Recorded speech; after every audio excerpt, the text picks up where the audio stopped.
이 정당에서의 어떤 의제화의 중심에 들어가야 된다고 생각하는데, 지금까지 관성으로 예를 들면 그 조직된 노동의 경우와 어쩌면 좀 긴장 관계가 있을 수밖에 없지 않을까라는 그런 고민이 있죠. 말하자면 이 지금 현재 조직노동으로서는 기본소득제에 대해서 그렇게 좀 친화력이 있을까라는 그런 고민이 별로 없더라고요. 그러니까 바로 그런 고민이거든요. 그것을 어떻게 돌파할 수 있을지에 대해서 사실 그것이 참 고민 지점이고 사실 그 문제는 저도 개인적으로 많이 이제 겪어야만 했던 부분이기도 하고요. 사실 작년에 총선 지나고 나서 제가 이제 이 기본소득제에 대한 이런 저기를 했을 때 조금 당시는 진보신당이었죠. 그 안에서 조금 이제 제가 당 정책 뭐 이런 거 관계없이 대표라고 막 혼야 이런 얘기를 저희가 좀 있었죠. 그런데 아무튼 사실 지금 이제 조직노동, 국제적으로 민주노총을 중심으로 하는 이런 부분과 어떻게 연계해서 제대로 이 운동을 같이 해나갈 수 있을까, 이건 굉장히 중요한 과제인 것 아닌가 이런 생각이 드는데요. 사실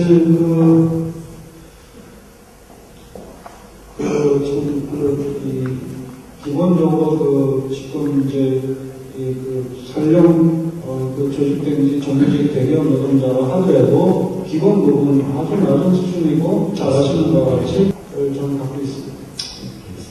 그런데 정치 구조 속에서 정당 중에는 당 하나밖에 없나요? 이 기본소득에 관심을 보이는 정당이.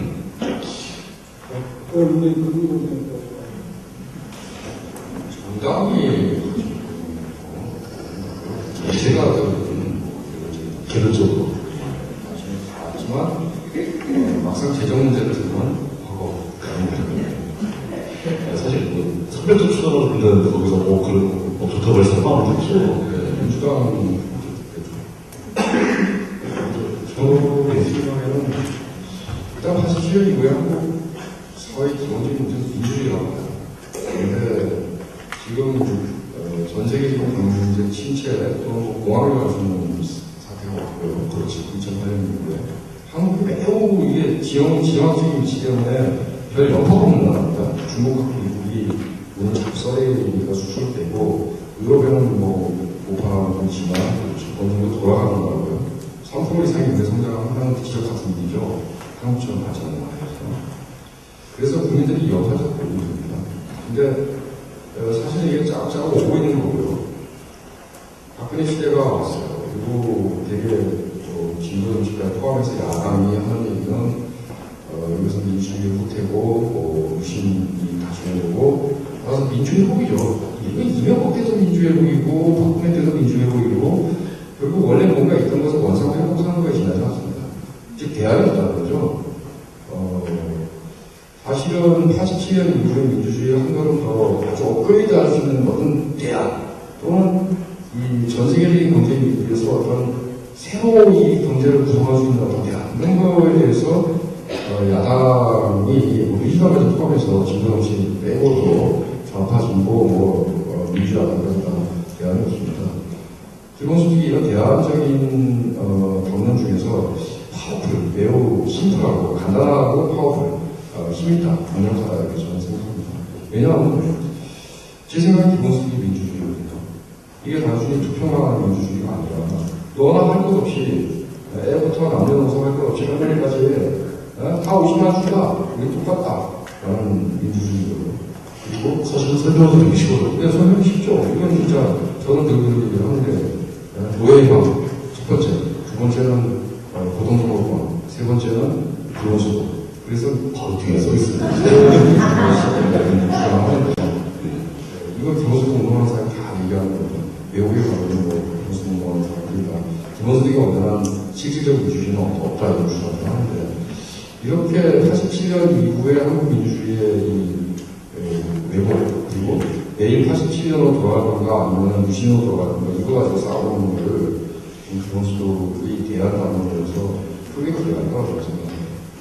두 번째는 이제 주체가 문제가 있는데, 그래서 기본소득 운동의 주체가 뭐냐면 사회구성은 전부인 거예요. 사회구성은 전부가 이익들을 보는 거 아닙니까? 이해관계가 안 걸린다는데. 근데 이게 바로 강점이자 맹점이라서. 예를 들어 노동자운동이라고 하거든요. 노동자가 주체잖아요. 장애인운동, 장애인이 있잖아요. 빈민운동, 빈민이 있어요. 눈에 보이는 주체가. 기본소득 운동, 모든 사회구성. 국민보다 더 넓어요. 이게 이 운동이 보편주의적인 운동이기 때문에 강점인데 사실은 출발하려면 어디서 출발해야 될지 모르는 강점이 있다고 봅니다. 너무 넓어서. 네. 그래서 오히려 기본소득을 통해서 현재의 불안정 노동사회를 어떻게 바꿀 건가, 또는 기본소득을 통해서 현재의 금융제도를 어떻게 바꿀 건가, 기본소득을 통해서 현재의 화석에너지 중심의 정말 말도 안 되는 자연 파괴적인 생산체제를 어떻게 바꿀 건가, 생태적 전환을 기본소득을 통해서 어떻게 할 건가, 이런 식으로 주체 중심적이고 문제 중심적으로 좀 강목을 가지고 접근해 들어가야 대상이 넓으니까 의견이 좀 나눠보자. 네, 기본소득 운동이 좀 성공하지 않을까라고 생각합니다. 좀 설득력이 있는. 지금 이제 주체에 대한 말씀하시는데, 저는 이제 좀 아까운 말씀드린 이제 프레카리아에서 프레카리아트 이 점에서 지금 이 시대의 보편성은 바로 이제 프레카리아트 이 지점이라고 본다면 바로 그런 점에서 주체 형성이 그 지점이 있다면 바로 그에 바로 기본소득제가 바로 만나게 되는 그렇게 생각을 하게 됩니다. 제가 이제 계속 저 공부를 하면서 이번에 이제 계속 녹색 논문에서 계속 기본소득제에 대한 공감을 이번에 독일 사람에서 저희가 접촉이 되었었는데 특히 이제 가장 우리에게 기본소득제에 대해서 부정적으로 나오는 것 중에 하나가 이 바로 이제 프로테스탄트를 뭐 이런 것과 같이 이제 일하지 않는 자 먹지 마라. 노동의 신성. 이런 건데 거기에 아주 흥미있는 저희가 있어서 소개하고 싶어요. 일하지 않는 자 먹지 마라 그러는데 그분 말하면 먹지 못한 자 이기 못합니다. 못 먹은 이유 못하죠. 그런 상태요. 그래서 참, 그거는 우리가 인문에 있는 이런 사고방식으로 또 이제 벗어날 수 있는, 이런 것이 필요하지 않나, 이런 생각이 듭니다. 이 기본소득이라는 게 굉장히 기초적인 새로운 아이디어이기 때문에 여기에 연관된 재미있는 발상들이 다양하게 펼쳐질 수 있을 것 같습니다. 그런 거를 사회 전체에 보여주고, 특히 아까 말씀하신 프레카리아트, 불안정한 노동 상황에 처해 있는 사람들이 먼저 중심에서 움직이는 게 가장 낫지 않겠는가 라는 생각도 사실 듭니다. 일단 여기서 저희끼리 이런 거를 잠시 멈추고 한 5분만 쉬었다가 진행을 하는데요. 그 사이에 그동안 궁금하시는 거나 질문하실 거 있으신 거 적어주시면 다시 앞에서 이렇게 직접 대화하면서 얘기할 수 있는 그런 시간을 갖도록 하겠습니다. 5분 후에 뵙겠습니다.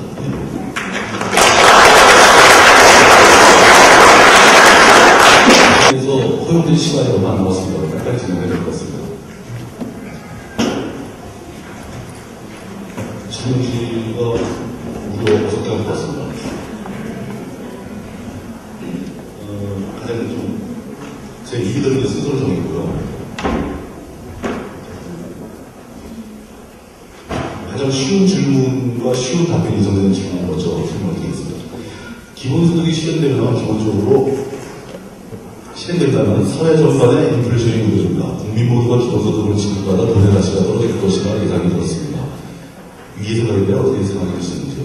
돈이 사회에 엄청나게 풀리겠죠. 당연히 인플레가 걱정이 되실 것 같습니다. 과연 인플레가 발생할까요? 선생님. 네. 뭐 자주 나온 질문이고요.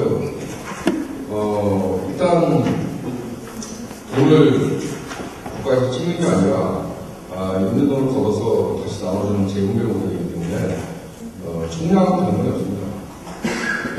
단지 이제 따져봐야 되는 건 저소득층의 소비가 좋겠죠. 그래서 인플레이션이 일어날 수 있다 이렇게 가정할 수도 있습니다. 그런데 인플레이션이 일어나면 저소득층의 소비가 는다고 일어나는 게 아니고 거기에 소비품의 공급이 부족할 경우라고 하십니다. 그런데 한국 같은 경우에는 충분히 내수시장이 활성화되면서 혈품 공급이 충분히 일어나서 저소득층 소비가 늘지 않을 것이다. 또 사실 신자유주의 들어와서 인플레이션이 일으키는 거는요. 그건 소비품 시장을 아닙니다. 어디서 일어나냐? 쉽게 얘기해서 금융시장, 부동산 시장, 이런 데 일어나 지대 상승, 그 다음에 주식시장 등등에서 그런 제품들 이런 게 사회 전체 인플레이션을 일으키는 겁니다. 그래서 거꾸로 덩달아 이제 물가도 이렇게 되는 건데 이 부분에서 확실히 인플레의 요인이 줄어듭니다. 금융자본주의 고유의 인플레의 요인은 줄어든다고 보시면 됩니다. 예. 금융과세가 있으니까 아무래도 거래량이 조금 줄을 거고요. 그리고 토지보유세를 도입하면 투기성 거래가 굉장히 줄 거고요. 그래서 이런 부분에 있어서 인플레의 요인은 줄어듭니다. 결국은 플러스 마이너스 하면은 인플레이션이 지금보다 더 떨어지는 걸로 했지 인플레이션이 올라가야 될 가능성은 없다고 말씀드릴 수 있겠습니다.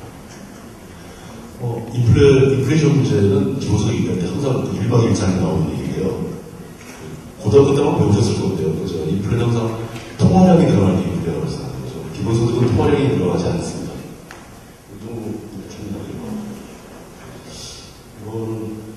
한국 경제는 수출 중심의 경제 구조인데 내수를 바탕으로 하는 경제 구조를 바라보는 문제가 있지 않겠습니까? 자원의 부족을 수출로 메꾸고 있는 상황에서 세계 규모의 경쟁에서 그런 예산이 가능할까요? 결국 경제 구조의 재편이 필요하고 그러다가 실패할 경우 폭망하지 않을까요? 이건 그렇게 답해주시겠습니다. 저도 망할 수도 있다고 봅니다. 뭐 제가 답변 드려야 될 것 같은데요. 사실 한국 경제 본질적인 문제는 수출과 내수의 불균형, 그것도 속합니다. 수출 기업은 대기업들이 재무가 수출하죠. 그다음에 내수 기업은 중소기업이고, 그리고 이윤율 책임이 큽니다. 중소기업에. 이게 해결을 해야 되는 문제입니다. 그런데 한국 경제가 계속 수출 지향적으로만 가면은 밝은 미래가 있느냐? 저는 없어요. 왜냐? 해외 시장 그러면은 우리 상품을 다 소화해 주느냐? 중국도 사실은 경제 성장을 좀 줄여야 되는 문제가 있고요. 미국은 양적 완화 때문에 지금 다 사줬는데 언젠가는 양적 완화에서 출구 전략을 구사할 겁니다. 결국 해외 시장 역시 장밋빛 시장이 아니다라는 결론이 나오고 어떻게 됐건 한국 경제가 이 불균형을 줄이고 내수 시장을 키울 수밖에 없는 구조라고 저는 생각합니다. 그거는 기본소득을 찬성하거나 안 하거나 때문에 지금 현재 경제 구조의 이 문제는 해결을 해야 되고 기본소득은 이런 경제 구조의 왜곡을 해결하는데 좋은 수단이 될 거라고 저희가 생각합니다. 멋진 질문이었습니다. 기본소득 당을 만드는 것에 대해서 어떻게 생각하십니까? 또 하나, 만약 박근혜 정부에서 기본소득을 실시하겠다고 금민위원장님을 입각하라고 하시면 입각하시겠습니까?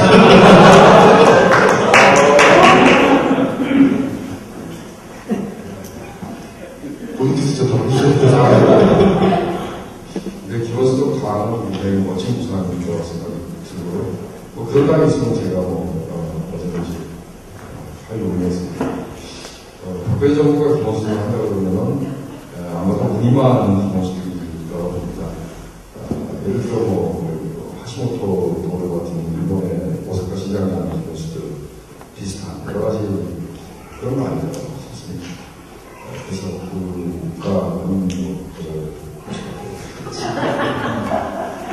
만약 전부를 준다 하면 전권을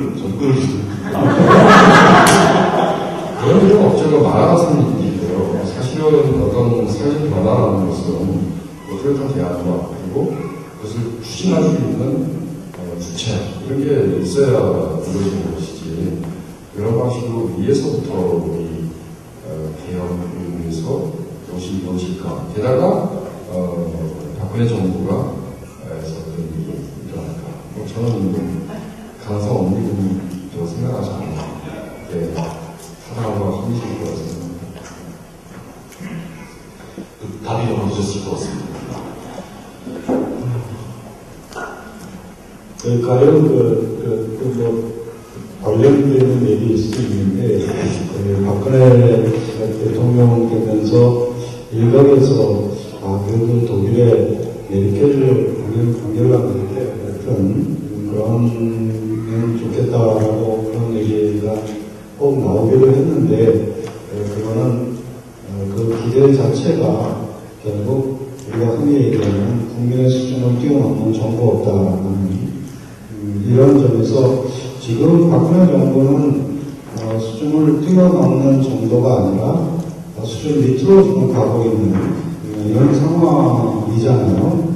그래서 지금 말씀하신 그런 어떤 이 상상은 글쎄요, 정말 만화 같은 상상인 것 같습니다. 근데 저희 우리나라 대통령 연세가 나이가 좀 들었기 때문에 친애가 좀 더 나누어질 거라고 생각해요. 이거는 저도 잘 모르는 일인데 어떤 일이 중요한지 모르겠는데 일부 자본가들도 경제 활성화 소비 증가를 위해 기본소득을 도입하자고 주장하는데 그들에 의해 실현될 가능성이 있다. 궁금합니다. 이 기본소득의 도입을 주장하는 자본가들이 있나요, 실제로? 한국에는 저는 못 봤고요. 네, 한국에서 못 받았습니다. 아주 자본가는 작은 사람이 그걸 주장하죠.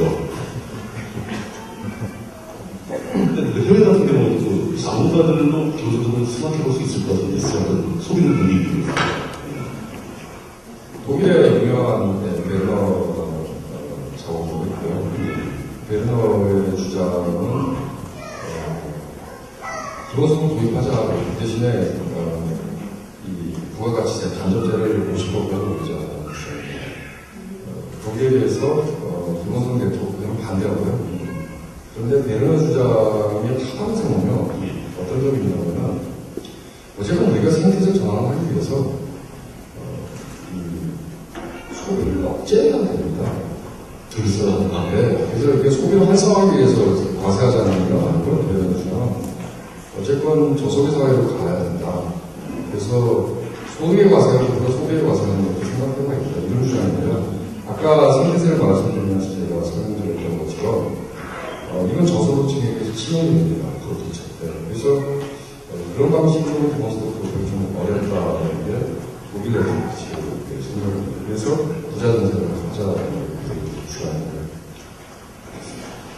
혹시 그래서 질문과 답이 제가 질문을 드리고 답변하시는 것 중에 그 질문하신 분이 답변이 부족하다 싶으면 더 말씀하셔도 됩니다.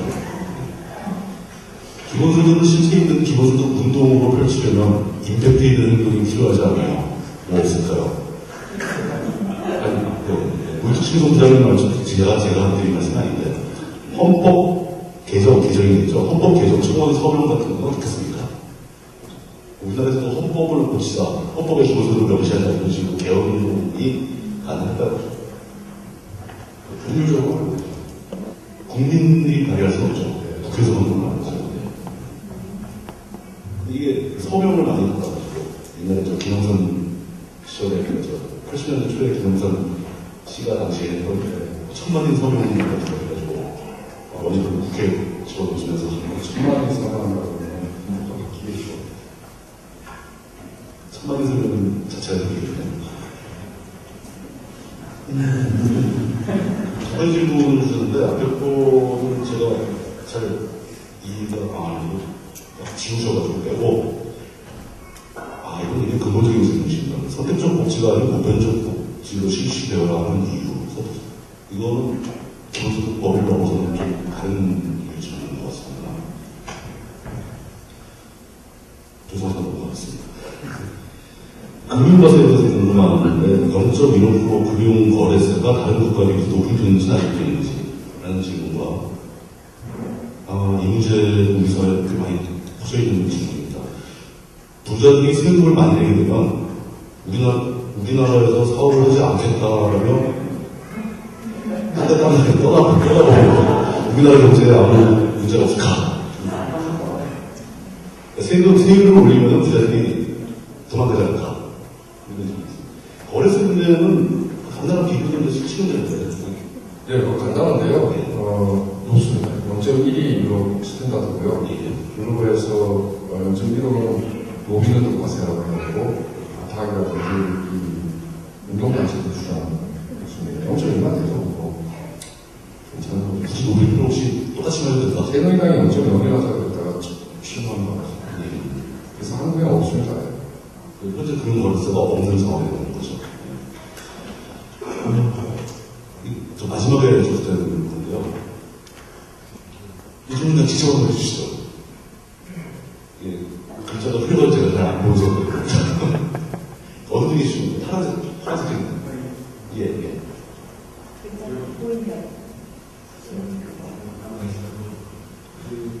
좀 현실적으로 생각해봤을 때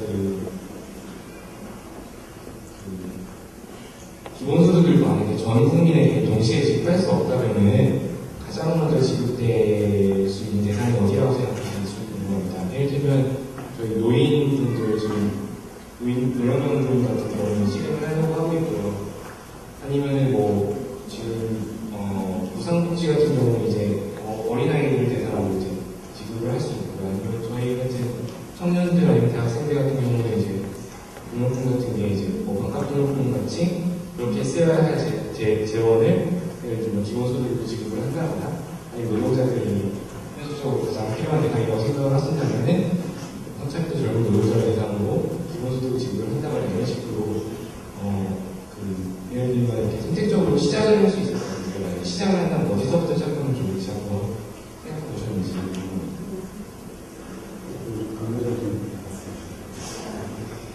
일단 아까 말씀드린 것처럼 보편성이냐 선별성이냐 기준을 충족시켜야 되고요. 그래서 가장 쉽게 생각할 수 있는 게 연령입니다. 연령이고요. 그래서 많이들 얘기하는 게 노인 기본소득 그리고 65세 이상한테 평등하게 30만 원 준다 이런 거고요. 두 번째는 영유아, 세 번째는 청소년 플러스 청년 기본소득 15세부터 29세까지 30만 원 주자든지 이런 시뮬레이션들을 저희가 한 적이 있습니다. 그래서 저희는 이제 부분 기본소득이라고 부르는데 연령을 나눠서 노동인구가 아닌 부분들, 그러니까 0세부터 29세, 65세 이상 이걸 먼저 실시하자. 그 다음에는 노동인구에 대해서 실시하자 이런 거고 사실은 노동인구에 대해서 실시하면서 노동시간 단축과 연동시키는 것보다 사회적으로 좀 더 왜냐하면 이것은 거의 잠기는 돈이잖아요. 그래서 사회의 유의미한 변화를 일으키는 효과는 적다고 저는 생각하고요. 그래서 전면적 실시가 가장 확실하게 사회를 바꾼다고 봅니다. 하지만 국민이 나쁘지 못한다고 그러면 기본소득의 효과를 국민들한테 납득시키는 어떤 시험 케이스로 노인 기본소득이라든지 청년 기본소득에 대해서 생각해 보는 수는 있을 것 같습니다. 그건 이제 구성 과정의 전략적인 측면이겠죠. 저분께서 또 추가해 주시는데 수감 중인 범죄자들 같은 경우는 기본소득이 지급이 되는 건가요? 아니면 제외되는 건가요? 그 사람도 사법부가 그래요. 저는 원칙적으로 지급해야 된다고 생각하는데 이것은 모델 케이스가 처방의 문제라고 봅니다. 예를 들어 공화주의적 기본소득 개념에 입각해서 이것을 시민의 권리와 밀접히 연동시키고 국민 주권의 개념과 밀접히 연동시키고요. 수감자의 경우에는 사실상 청년권 등 여러 가지 시민적 권리가 제한되고 있기 때문에 그렇죠. 기본소득 역시 제한된다 이런 동의도 가능합니다. 그러나 저로서는 기본소득 개념이 보편성과 개별성의 통일아니에요. 사실은 신자유주의나 자유지상주의의 자유가 아니라 실질적인 자유죠. 개별성과 그리고 박근혜 아버지가 했던 공화주의가 아니라 사회적인 어떤 공화주의로서 보편성, 통일을 봅니다. 그런 만큼 개별성의 측면도 생각해야 되고요. 지금 하니까 그러지 않나.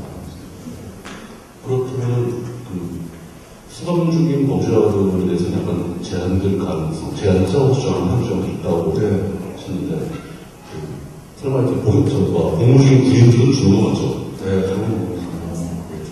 어떤 공민과의 제한은 그렇지 않습니다. 하고 구인들도 도서들이 정치라고 표현할 겁니다. 우리가 지금 월급 별로 안 주는데 일단 이제 들어온 질문은 혹시 이 질문보다 듣다가 생각하신 질문 있으면 한 번 더 부탁드리겠습니다.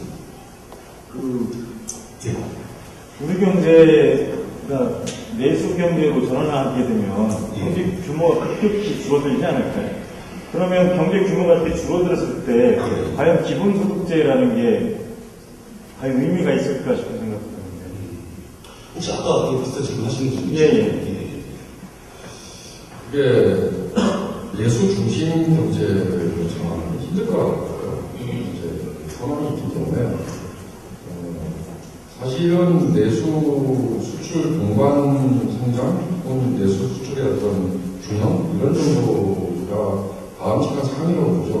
그런데 한국은 사실은 지나치게 수출 의존도가 높은 국가입니다. 이 부분은 해외 시장이 흔들리는 경우에 지금 미국과 중국이 버텨주니까 신흥공항으로 오고 있지 않은데 만약에 미국 경제나 중국 경제가 어느 한쪽이라도 흔들린다고 그러면 스페인 저리라고 그 어떤 그 파국적인 현상은 스페인 저리가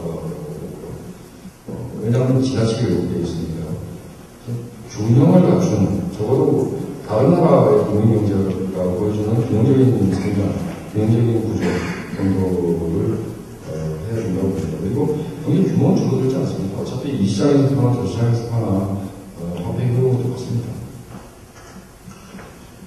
이게 하나가 조금 싶은데 시간이 너무 많이 있어서 갑자기 짧게 말씀드리자면 지금 말씀하신 그 내수 경제, 수출 경제 어느 쪽이 위주인가 뭐 이런 거 따질 때 항상 우리가 염두에 둬야 될 것 중에 하나가 북한과 문제죠.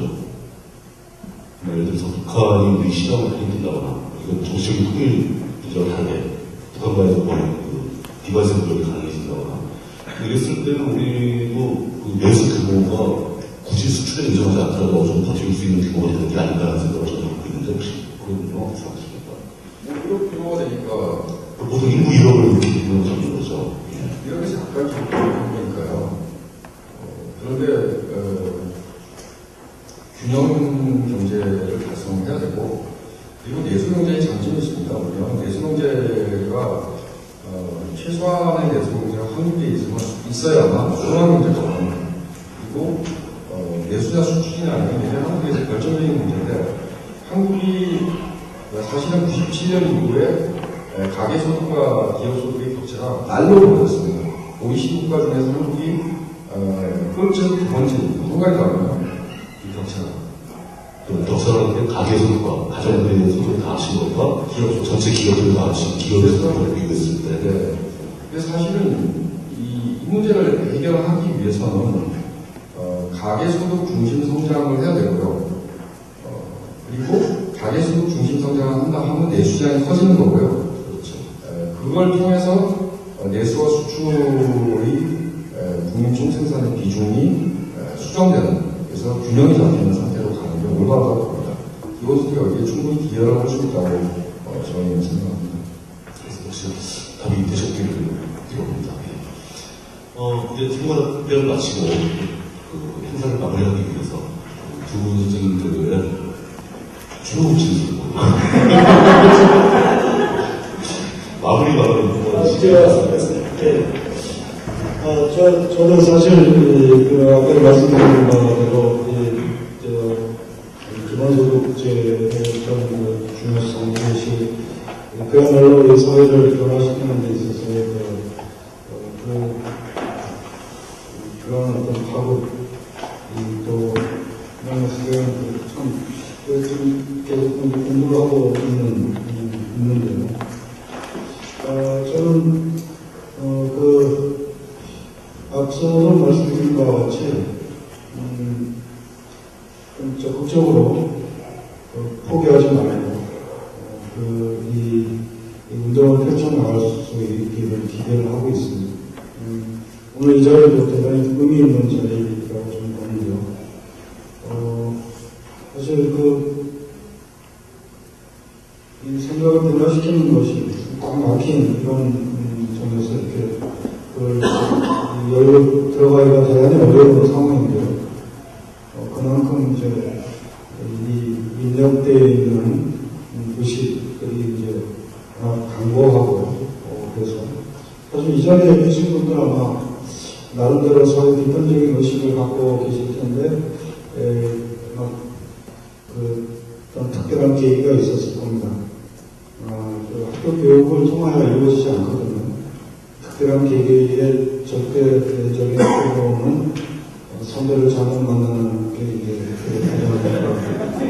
그게 참 의미 있는 부분이거든요. 왜냐하면 선후배 간의 그 특별한 공간에서의 특별한 환경에서의 선후배 간이라는 인격적 관계 일대의 생각의 문을 살짝 여는 것입니다. 그때 이제 선배가 치고 들어가는 거거든요. 여러분 한국 현대사에 대해서 좀 아냐, 전설이라는 사람이 누군지 아냐, 이런 치고 들어가는 거고, 그 다음에 이제 책을 소개하고, 그래서 한국에서 이제 의식화라는 이런 이름이 되는데요. 실제로 의식화라는 말은 아주 잘못된 표현이죠. 왜냐하면 이른바 80년대, 90년대에서 운동권에서 의식화라는 말을 씀으로써 지배세력에 의해서 총체적으로 이루어진 사회 구성원들에 대한 의식화가 사상시켰다는 겁니다.